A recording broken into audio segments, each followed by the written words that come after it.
now I will pass it off to David Knight, a faculty member at Human Dimensions of Natural Resources at Colorado State University, who will help us introduce our next speakers. David, are you on? There we are. Thanks, Emily. Appreciate it. Great to see you, Ryan and Andrew. Thanks for the great presentation, great session there as well.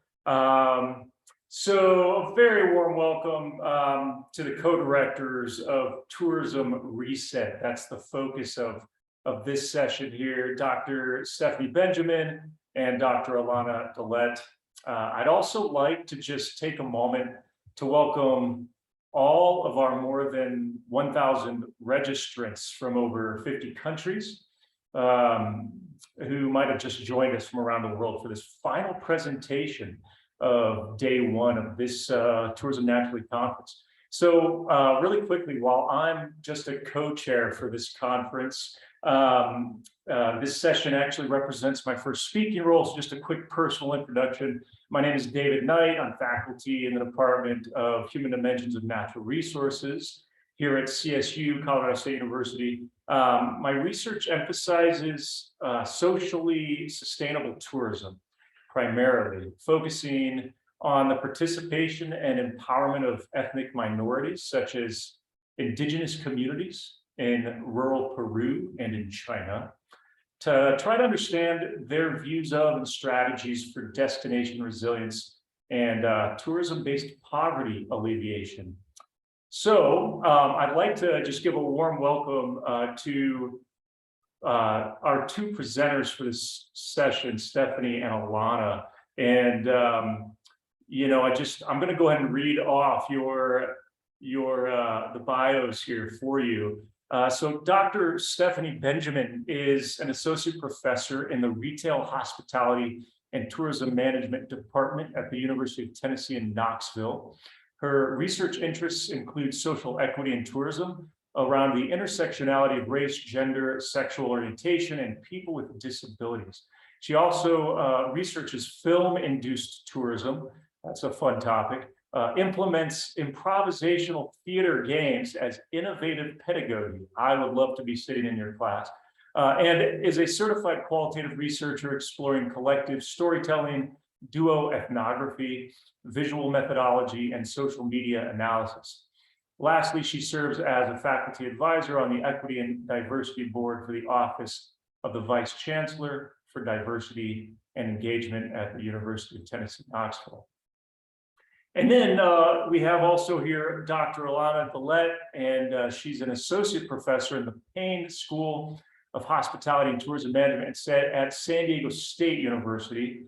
Originally from the islands of the Bahamas, she is always trying to maintain a connection to home through research on sustainable tourism initiatives for small island states. Her other research interests include issues around diversity and inclusion, more specifically looking at the intersection between tourism, race, gender, and ethnicity. Currently, she's working on research to gain a better understanding of the African-American travel experience. So that, just a brief intro and a warm welcome for you both. This is actually my first time getting to meet both of you. I've been working a little bit online, kind of remotely with Stefanie on some things, but Alana, great to see you and a warm welcome to you. And I believe that you both have a video, pre-recorded presentation. So I think we can just, for time's sake, let's cue that up and warm welcome once again. We'll come back around for Q&A at the end. So while we're watching this, feel free if anyone does have questions to just put those directly into the Q&A chat box there that you should be seeing on your screens. So, all right, friends. Thank you.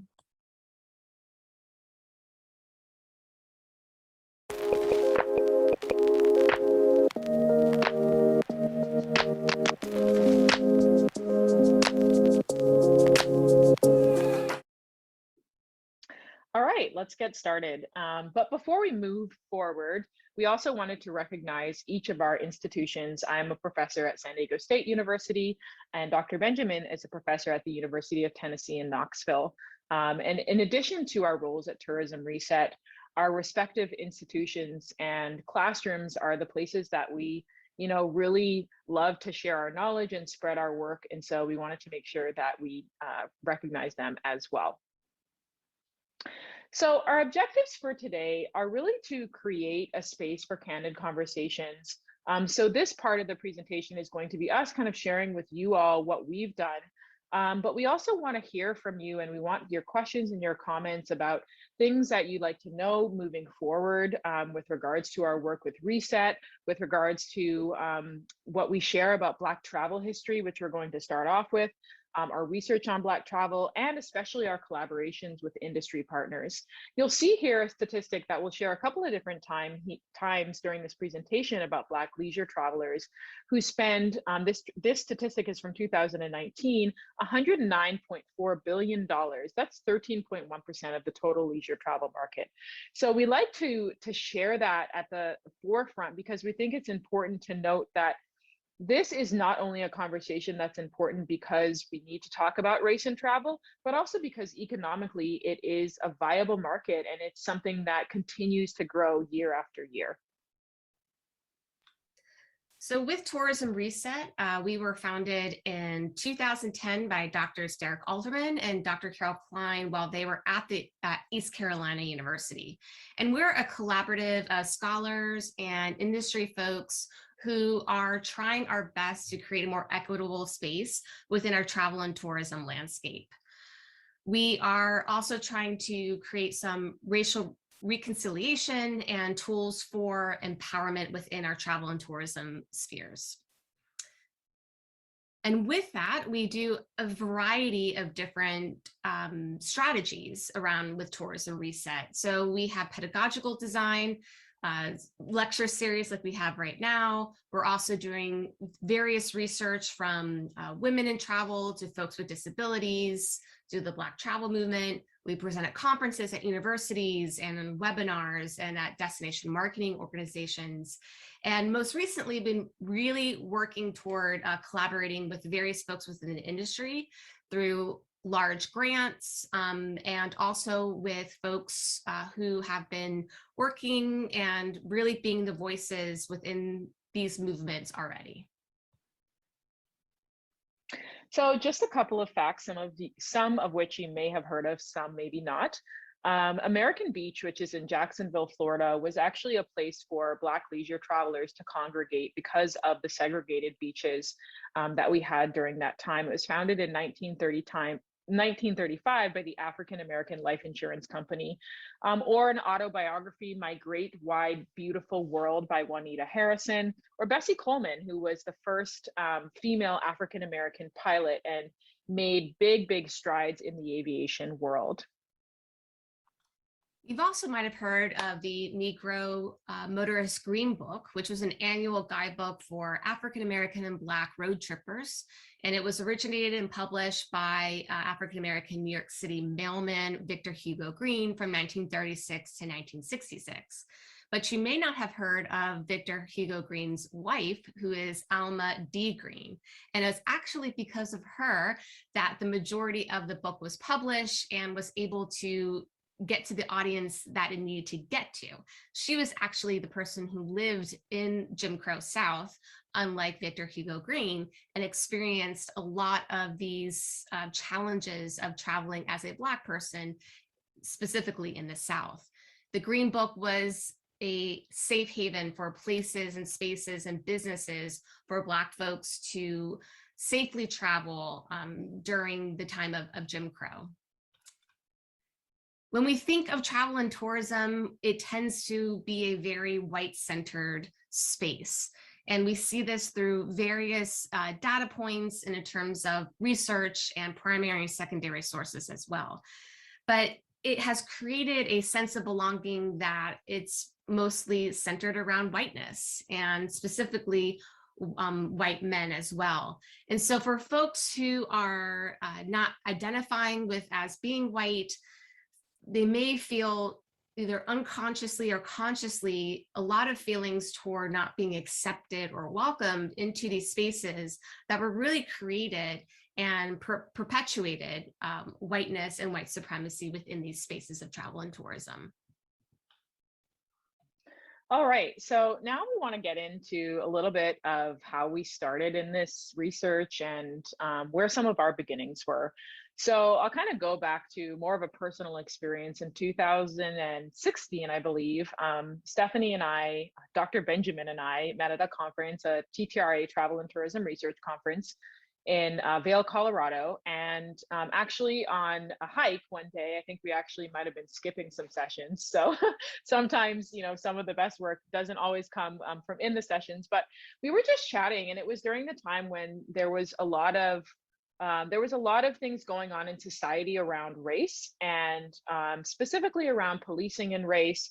And we just were shocked that this hadn't yet been talked about in travel and tourism research, specifically on the academic side of things. And it was something that we were both really passionate about, but we were unsure about how to bring it into what we do in our workspace. I was just moving into a assistant professor job at San Diego State, and Stefanie had just started at University of Tennessee. And we said, you know what, let's just go for it. Let's just try one paper and see how it goes, and see how it's received. And this is where you see this first paper that we published together. It was published in 2018, but we did the research in 2017, essentially looking at Black Twitter and specifically Black traveling on Twitter.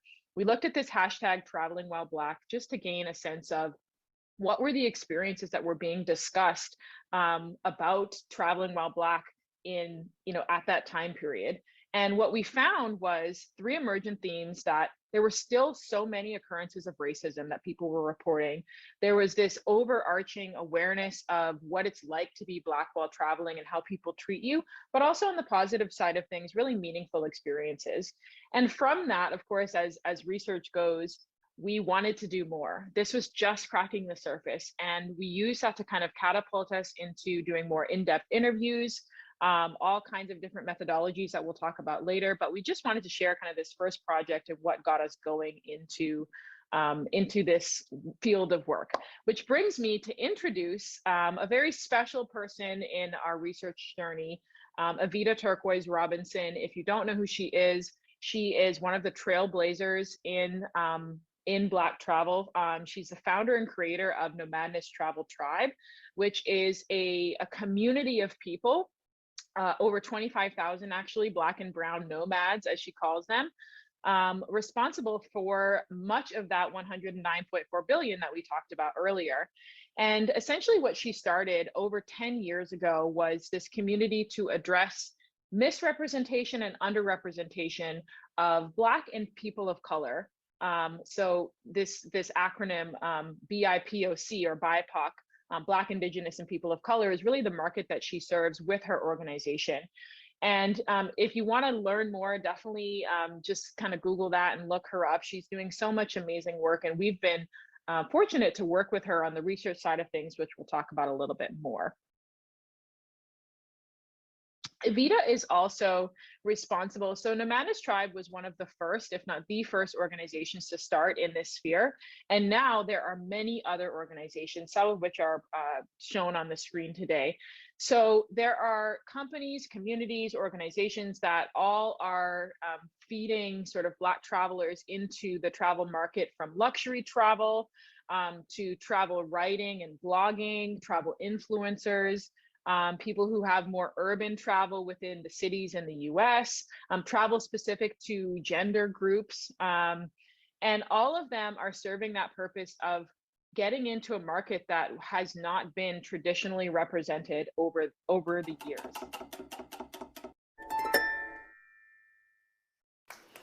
I'll never forget walking into Albrook Airport just outside of Panama City for the first time, with falling scaffolding barely hidden behind tarp screens and propeller airplanes that still to this day I just don't quite trust.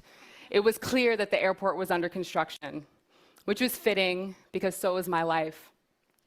An expat by the age of 21, having lived on 3 different continents by 25, and now at 33, having traveled to over 30 different countries, I've followed damn near all the roads less traveled.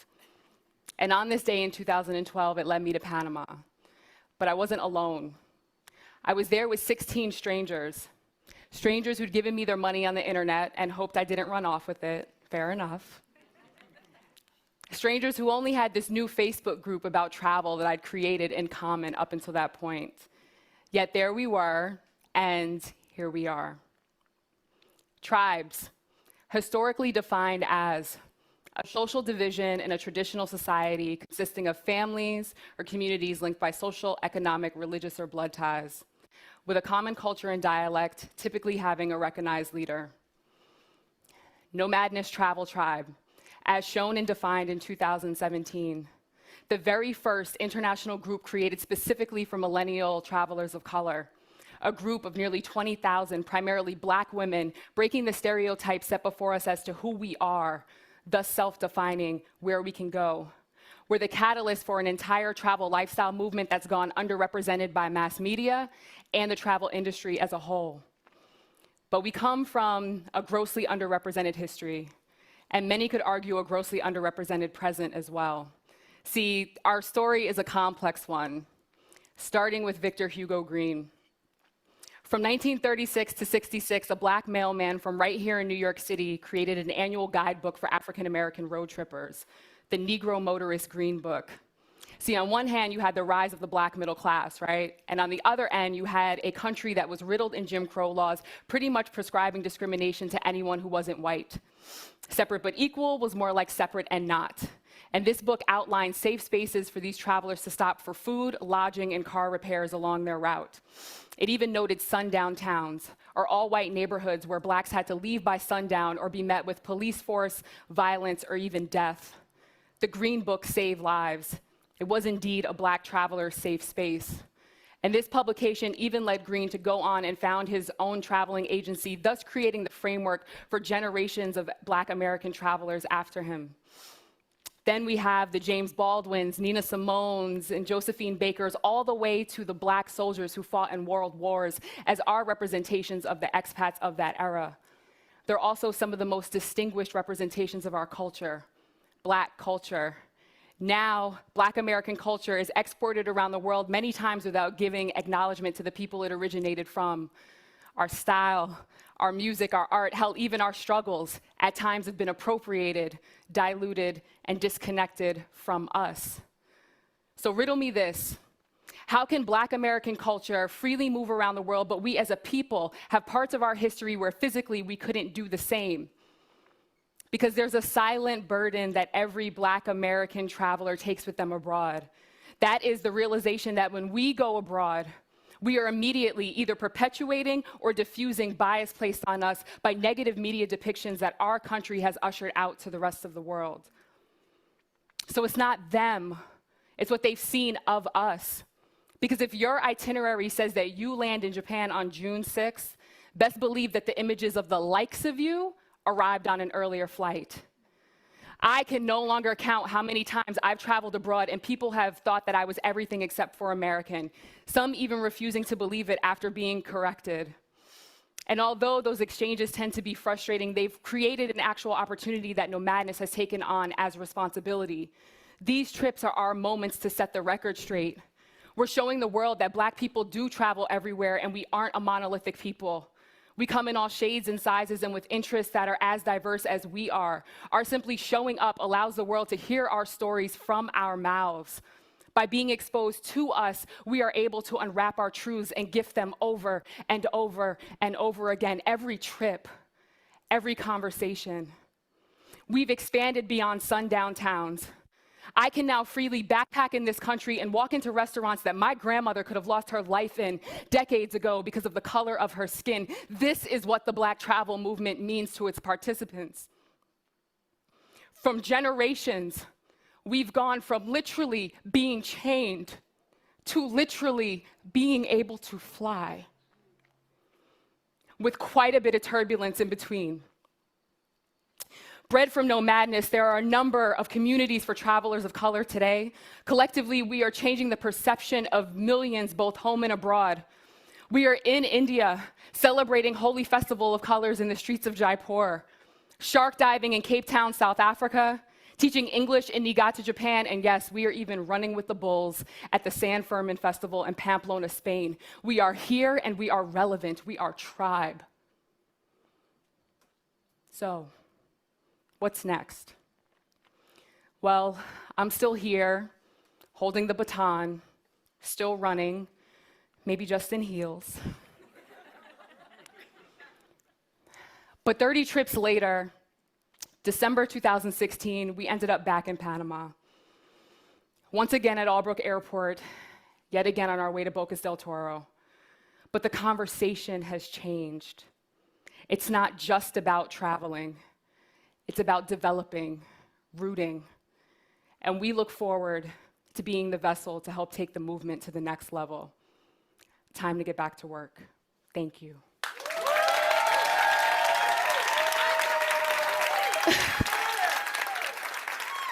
We see here that the Black travel movement is not only skyrocketing in terms of economic components that we mentioned before in the beginning of our presentation, but we're also seeing so many more Black and folks of color who are taking more international trips and planning trips to locations and landmarks across the world. During the summer of 2020, we had the pandemic, but we also, with COVID, but we also had a pandemic with the murder of George Floyd in terms of racial and social unrest that was happening here in the United States. And that catapulted various different organizations and businesses to really start to have a deeper dialogue around what it means to be Black in the United States and in the world. With this, we saw companies and businesses actually begin. We had the Black Travel Alliance who asked travel and tourism businesses and companies to actually state how many Black and folks of color work in their company or industry and how many of those are actually at the C-suite level. With this, we also saw a lot of performative components where a lot of people, be it whether this is a business or a personal account on Instagram, did a Blackout Tuesday with a Black square on Instagram. This was seen as performative for many folks because it was their first time even acknowledging that there is a problem. We also saw folks within our industry start to write letters and emails really challenging us as the travel and tourism hospitality industry to do better in terms of creating more space and positions of power for Black and folks of color in the industry so that we can really have that representation at every level. So to bring all of this together, we really wanted to talk about the work that is sort of at the core of all of this, and it's bridging the gap between industry and academia. As academics, a lot of us realize that sometimes the work that we publish in academic journals doesn't get to the people who it matters to the most. And so what we've been focusing on over the past several years is partnering with different organizations, a couple of which are listed here, to do research that really makes a difference. So with Nomadness Travel Tribe, we've been working on the BIPOC data trends and insights, the travel consensus, which used a mixed methodology, both quantitative and qualitative, where we surveyed over 5,000 people and interviewed 14 different travelers, community members, and influencers to really understand this industry or this part of the industry a lot more. And at a deeper level. In addition to those reports, we led many workshops with Evie and continue to do work with her to address that need for data and use our expertise as trained researchers to do this. We've also done work with an organization that launched during the summer of 2020, Tourism Diversity Matters, where we helped them to work on a research report to figure out how far we've come since that Blackout Tuesday that Dr. Benjamin was talking about. And then finally, we'll share a bit more about some work that's really exciting that we've done with the Black Travel Alliance to create a history of Black travel timeline that's just beginning. So we worked together on a team to create over 130 timeline entries, or I shouldn't say create, to archive, right? We didn't create the history, we just figured out a place to archive these moments in history so that we could start teaching them in our classrooms and actually sharing them with travelers, because these are moments that otherwise were not really talked about in our history books and were essentially lost. And so we're working on that project as well, and it's continuing to grow because we want to include continents from the entire globe and not just the United States. So our research, what we wanted to share was not necessarily delving deeply into one specific study, but to share with you just some of our general approaches and conceptual frameworks that we like to use. Overall, we really love to approach research from a critical lens, right? Critical of ourselves as the researchers, as well as critical of the work that we're doing. So mainly we are qualitative researchers. So we've done tons of interviews, thematic analysis. We've done some work on collective storytelling that you can find in the annals of tourism research. And within all of these, no matter what methodology we use, we're always focused on figuring out what is the counter narrative? What is a story that's not usually told? What is a story that's usually glossed over? And really trying to highlight those. And using social media, which we think has been historically sort of an underutilized space to understand people's experiences. On the quantitative side, we've done lots of surveys and content analysis to really link together the stories that we've been hearing to bigger data sets. So people who need to see that big data can see that it really matters. We use everything from critical race theory to intersectionality theory by Kimberly Crenshaw. We think that's really, really important and is emerging more and more, that we need to understand not only one dimension of people and of our research and of travelers, but the multidimensional parts of them, because we all have multi-dimensions to us. We've linked Black travel to social movements and are also working to understand Black travel from a geographical lens. So as I mentioned earlier, we wanted to share with you some of the work, the collaborative work we've done with the Black Travel Alliance as a part of the History of Black Travel project launch team. You can see all of the members here.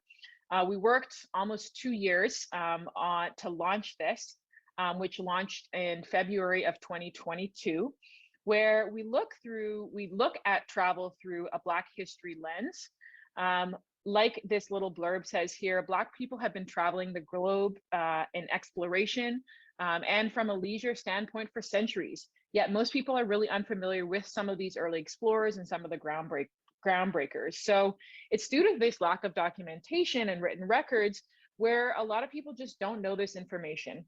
So I'm just going to share with you a quick snippet of that now, so you can see for yourself and hopefully do a little more exploring on your own time. I'm Martinique Lewis, co-founder and president of the Black Travel Alliance, here to get you all excited about the history of Black travel timeline. The history of Black travel timeline is a labor of love that the research team of the Black Travel Alliance and Tourism Reset put together for over a year to bring to you over 140 Black travel history facts. Facts that have shaped exactly who we are in the Black travel movement space today. With over 12 categories, we explore everything from accommodations, transportations, organizations, and more to make sure the world knows about our stories. We have teamed up with Philip Calvert, aka Phil Walkie, to bring you 10 Black history facts this February through our social media platforms. We want to thank our sponsors, TripAdvisor, for understanding the importance of sharing Black stories and making sure our narrative is heard. Make sure you visit www.historyofblacktravel.com.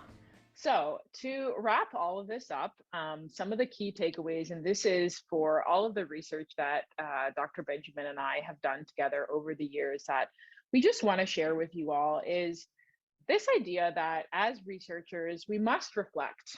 In all of our articles, we talk about reflexivity, where we try to bring in the positionality we hold as people into our research, as well as reflecting on the research process itself. It really should be embedded into the research design, no matter whether you're doing qualitative or quantitative research. Keeping an audit trail of what you do is so, so important, because over time you learn, right? Things that we did in 2017, we might not do today, right? But we can only get to those places if we reflect. Second, which you probably have already gathered this, but co-creation and collaboration is where it's at. Going it alone is probably not the best path, right? Collaborating with people to understand the issues. If we didn't have these relationships with Black Travel Alliance, with Nomadness Travel Tribe, with Tourism Diversity Matters, we wouldn't have access to the real problems that the industry is facing and be able to use our expertise in order to help them. And so continuing these collaborations, even when there's not necessarily a research project, but just continuing that relationship, make sure that when there is something that needs to be done, you're the people that they come to be able to do that work and to do that research. And this kind of leads me to my last takeaway of prolonged commitment. Stefanie likes to say this, right? You know, keeping up with the good trouble. It's important because we need to be in the spaces where there is going to be a critical analysis of what is it that we're doing as scholars, and why is it important? Are we just writing things because we have to tick off a box and publish a paper? Or are we doing it because it's really addressing a need in our society and an issue that needs to be looked at in a more critical manner? So with that, we want to thank you all so much for joining us today, and we look forward to chatting some more. And we just want to share this final quote of, any real change implies the breakup of the world as one always has known it, the loss of all that gave one an identity, the end of safety. And I think at that edge, or that end of safety, is where you find the stuff that really, really matters. So get outside of your comfort zone, wherever you may be, and really chase after the things that you're passionate about.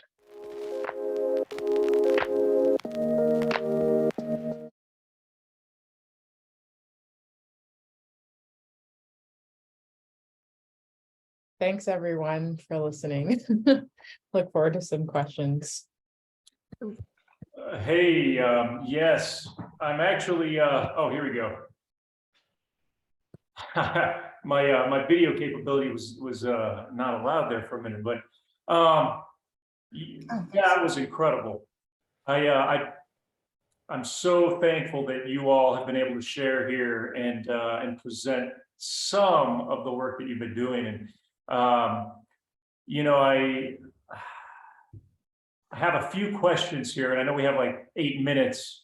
So I guess I'll just go through this because there's so many things I want to say. I love that you two met each other while hiking, possibly skipping out on some, you know, some Valeries, some sessions. Allegedly. You know, but making meaningful connections in the high country outside. That's awesome. I just want to mention too that quote from Evita Robinson there in the TED Talk, where she said, in just generations, we've gone from being chained to being able to fly. I mean, I was, anyways, moved in so many ways by her talk, and then the presentation that you both gave here. So I might just do one question here. We'll see how much time we have, and then close with one question of my own. So from the audience, let's say, there is a question here that talks about, can positive storytelling bridge the gap between misrepresentation of the Black travel movement?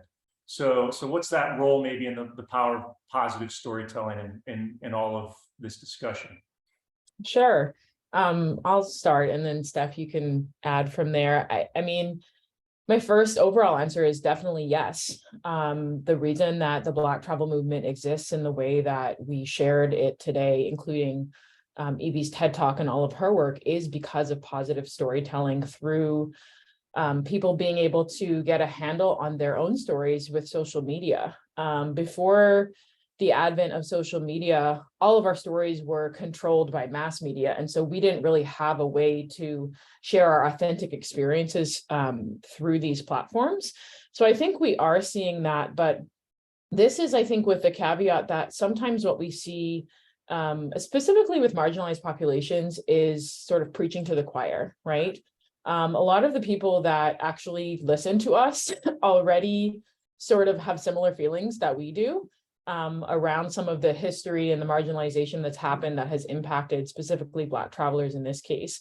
And so I think it can only make a true sort of bridge if we can get people in the room who maybe are a little apprehensive to actually listen to some of these more positive or counter narrative stories like we were talking about in our presentation. So I'll leave my comment there and pass it over to you, Stefanie.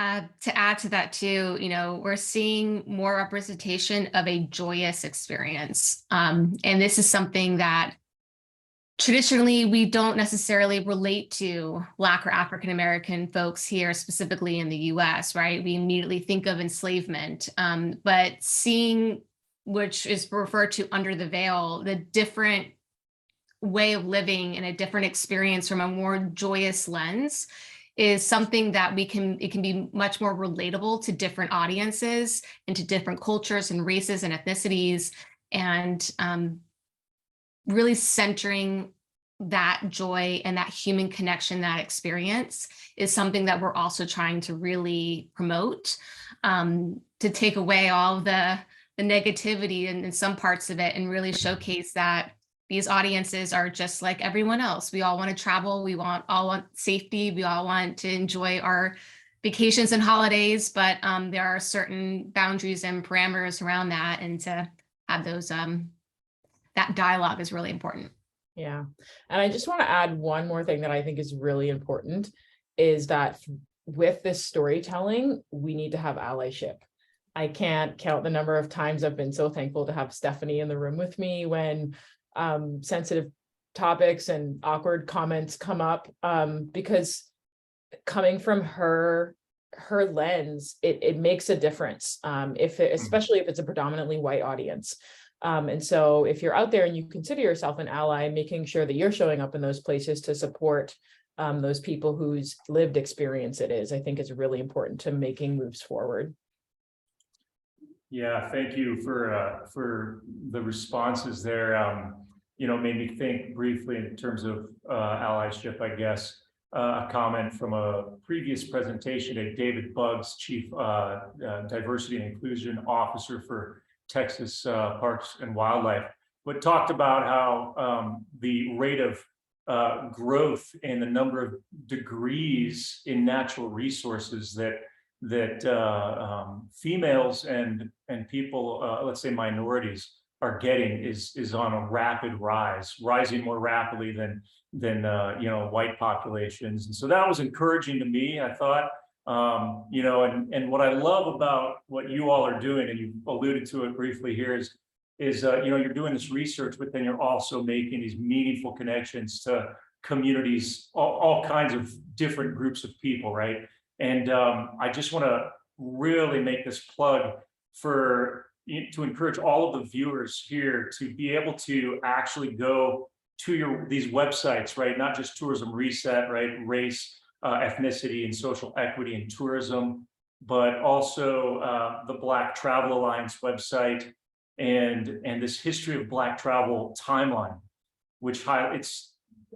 Everybody please go and click on these things and see what they're talking about. So we have 2 more minutes, and I want to just ask you really quickly, if you can. You both are involved in so many amazing things, and I've come across your work in various capacities, right, in recent years. So I want to ask, right, you've done a lot of conferencing and conversations and building communities and all these sorts of things. What's something that you wish someone would ask you about, but they haven't yet, or something else that you just don't have a chance really to discuss in these kinds of settings, right? And we have like maybe 30 seconds for each of you to, all right, go for it. What is something you wish you could talk more about that's not being talked about? That's a hard question. It is. Is there some good angle or area, something maybe that we should be aware of? Maybe it can be like a personal passion that you haven't had a chance to talk about. I know, like Stefanie's improvisational, improv experience, things like that. Is there anything else though that you'd wish that you had more time to discuss or talk about? I wish we had more forums or time to discuss and sort of fireside chat with different people from various marginalized populations. I think sometimes what I see is like a fight for the marginalized identity kind of thing. Mm-hmm. Like, well, who has it worse? Is it Black folks? Is it people with disabilities? Is it LGBTQ plus? And I could go on and continue listing. And so I wish that there was a room where we could all come together and figure out how we can help each other move forward. I was answering a question in the chat about, are there still stereotypes? And the answer is definitely yes. And I want to find ways that we can collaborate even more than we already are. So that would be my answer in 30 seconds. Yeah, we call that the oppression Olympics, right? I would like for all of us to have more deeper conversations and dialogue and really turning the lens back on what we as academics value and what we're doing, because I feel like we need to do more than publications, and really get beyond what we can do in terms of connecting with the community and really pushing for actual equity and change. So I wish that we can, I'm a critical scholar, so I wish that we could critique more of the spaces in which we navigate, and yeah, to turn the lens back on us. Well, I just want to give you both the sincerest thanks for joining us here, and Alana and Steph, I'd love, hopefully get to meet you both in person someday soon, whether it's, skipping out on some conference sessions or actually in the conference or somewhere else. So all the best to you both, and look forward to keeping the conversation going with you. So Thank you. Having Thank you us. so much for having us. Yes, thanks.